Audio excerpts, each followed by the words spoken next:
Hello guys, welcome back to my channel. আজকে ভিডিওটি হচ্ছে কিথ লার্নস ফ্রম হ্যারি এই গল্পটি পার্ট 2। এই গল্পে প্রতিটি লাইন রিডিং পড়ে বাংলা অর্থ, শব্দের সঠিক উচ্চারণ এবং প্রতিটি লাইনে ব্যবহৃত ইংরেজি গ্রামার সঠিকভাবে ব্যাখ্যা করে ইংরেজি শেখার চেষ্টা করব। তাই বেশি দেরি না করে শুরু করছি আজকে video. But Keith trained hard, কিন্তু কিথ কঠোর অনুশীলন করত। ফর দ্য রেস, দৌড়ের জন্য। এভরি ডে, প্রতিদিন। বাট মানে হচ্ছে কিন্তু, ট্রেইনড মানে হচ্ছে অনুশীলন করত। এটি ভিটুতে রয়েছে, এর ভিওয়ান হচ্ছে ট্রেইন, যার মানে হচ্ছে অনুশীলন করা। তো এখানে এটি যেহেতু মেইন ভার্ব আর এটি ভিটুতে রয়েছে, সুতরাং এই বাক্যটি ফার্স্ট ইনডেফিনিট টেন্সে রয়েছে। হার্ড মানে হচ্ছে কঠোর, মানে অর্থাৎ কঠোরভাবে। আর এখানে রেস হচ্ছে দৌড়, তাহলে ফর দ্য রেস মানে দৌড়ের জন্য। আর এভরি ডে মানে প্রতিদিন। এই বাক্যে একটাই ফাইনাইট ভার্ব, সেটা হচ্ছে ট্রেন্ড। সুতরাং এখানে যেহেতু একের বেশি ফাইনাইট ভার্ব নেই, তাই এখানে ক্লজ নেই, অর্থাৎ বাক্যাংশ নেই। একটা ফাইনাইট ভার্ব, আর এইটাই আর কি মেইন ক্লজ, অর্থাৎ মেইন সেন্টেন্স। তো সুতরাং এটি একটি সিম্পল সেন্টেন্স, এটা কমপ্লেক্স সেন্টেন্সও নয়, কম্পাউন্ড সেন্টেন্সও নয়। আমরা কি জানি, একটি মেইন ক্লজ এবং এক বা একাধিক সাবঅর্ডিনেট ক্লজ থাকলে সেটা কমপ্লেক্স সেন্টেন্স, আর একের বেশি মানে মেইন ক্লজ যদি থাকে বাক্যে শুধু, সেখানে আর অন্য কোনো সাবঅর্ডিনেট ক্লজ থাকবে না, তাহলে সেটা কম্পাউন্ড সেন্টেন্স। এবং এই গল্প রিডিং পড়ার সময় আমি শব্দগুলি উচ্চারণ যেভাবে করছি তোমরাও সেইভাবেই শিখবে, কেননা আমি সঠিক উচ্চারণই করছি। যদি কখনো অড উচ্চারণ থাকে তাহলে সেটা আমি আলাদাভাবে বলে দেব। এই বাক্যের আরেকটি প্রয়োজনীয় অনুরূপ সেন্টেন্স হলো, বাট দেই worked hard for the exam every day, কিন্তু তারা প্রতিদিন পরীক্ষার জন্য কঠোর পরিশ্রম করত। When, যখন, the day of the race came, যখন দৌড়ের দিন এলো, Keith pushed himself hard, Keith নিজেকে জোর দিয়ে ঠেলল, অর্থাৎ ওর যতটা সামর্থ্য হলো ও ততটা জোরে দৌড়ানোর চেষ্টা করেছিল।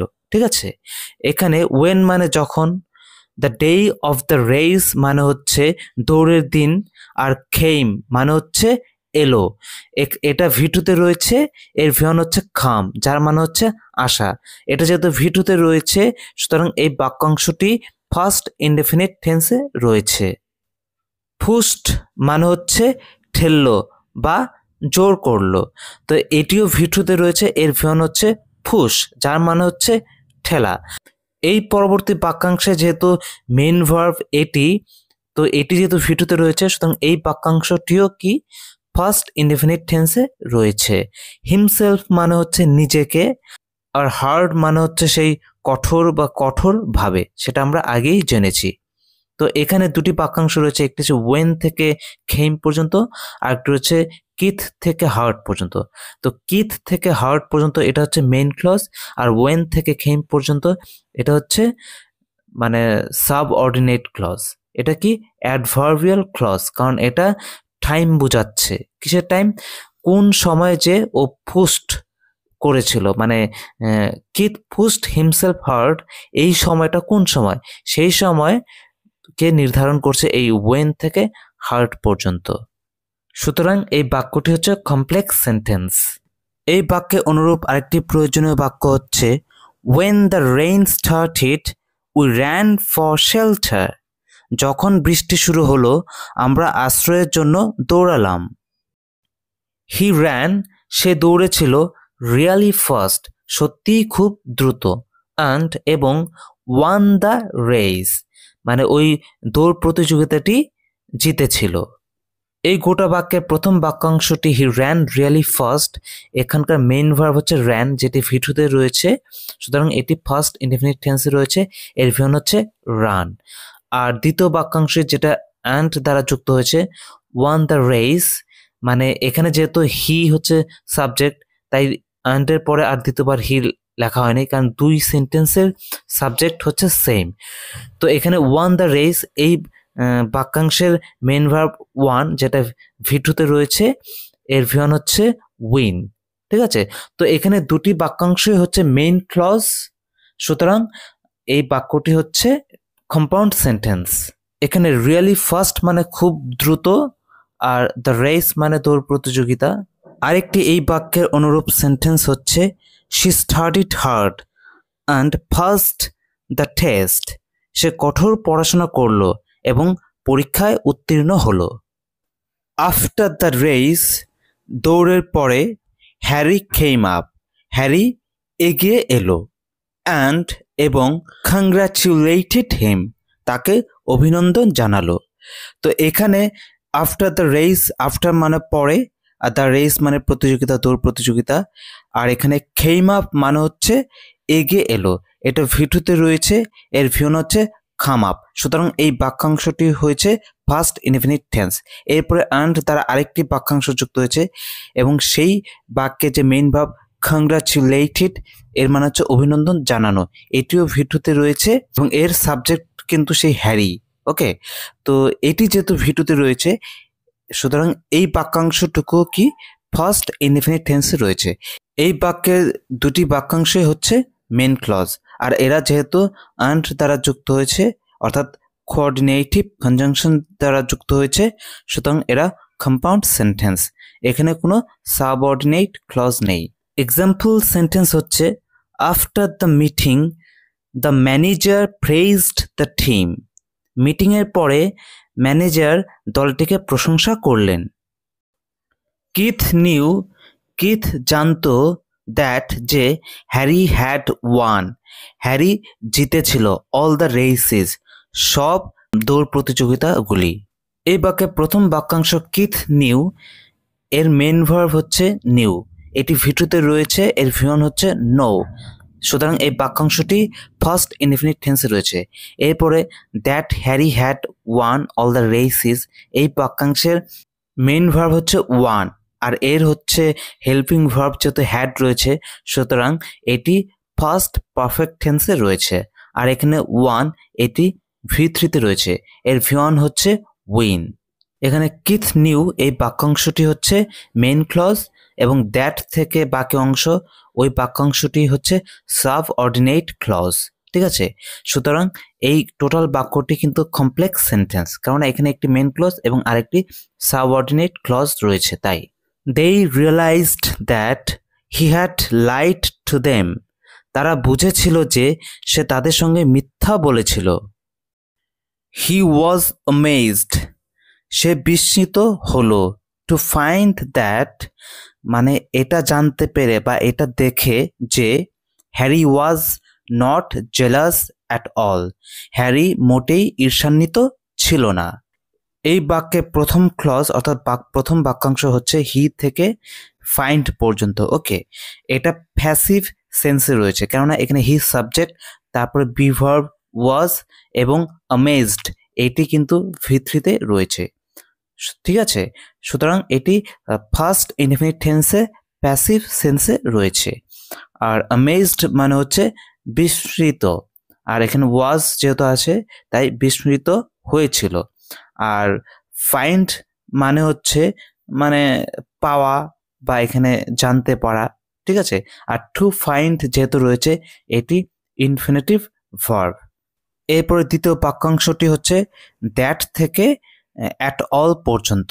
ওকে, আর এই বাক্যের মেন ভার্ব হচ্ছে ওয়াজ, এটি বি ভার্বের পাস্ট ফর্মের সিঙ্গুলার ফর্ম, যেহেতু হ্যারি এখানে সিঙ্গুলার ফর্ম। ওকে, আর জেলাস মানে ঈর্ষান্বিত, আর এটা দ্বিতীয় বাক্যাংশটিও কিন্তু ফার্স্ট ইনডিফিনিট টেন্সে রয়েছে।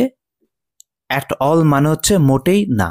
তো এখানে প্রথম বাক্যাংশটি কিন্তু মেন ক্লজ হি থেকে ফাইন্ড পর্যন্ত, এরপরে দ্যাট থেকে অ্যাট অল পর্যন্ত এটি হচ্ছে সাবঅর্ডিনেট ক্লজ। তো সুতরাং একটি মেন ক্লজ আর একটি সাবঅর্ডিনেট ক্লজ যুক্ত হয়ে একটি গোটা বাক্য তৈরি করেছে, তাই এটি complex sentence.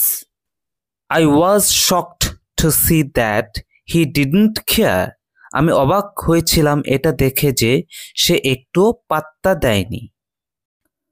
Good sportsman's spirit always counts. ভালো ক্রীড়া চেতনা সবসময় মূল্যবান। এখানে গুড মানে ভালো আমরা জানি, স্পোর্টসম্যানস স্পিরিট এটা মানে হচ্ছে ক্রীড়া চেতনা, ওকে। আর কাউন্টস মানে মূল্যবান হওয়া। এটা এখানে এস যুক্ত হয়েছে, প্রেজেন্ট ফর্মের সঙ্গে এস যুক্ত হয়েছে, কেননা এখানে যে সাবজেক্ট রয়েছে গুড স্পোর্টসম্যানস স্পিরিট, এটা সিঙ্গুলার ফর্মে রয়েছে, ওকে।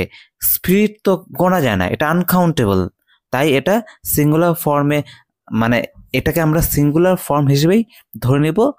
সুতরাং এটা প্রেজেন্ট ইনডেফিনিট টেন্সে রয়েছে, কারণ আমরা জানি প্রেজেন্ট ইনডেফিনিট টেন্সে যদি সাবজেক্ট থার্ড পারসন সিঙ্গুলার হয় তাহলে ভার্বের শেষে এস বা এস যুক্ত হয়। এখানে কাউন্ট এর সঙ্গে এস যুক্ত করে হয়েছে কাউন্টস। সেইড হ্যারি, হ্যারি বলল। হ্যারি কি বলল?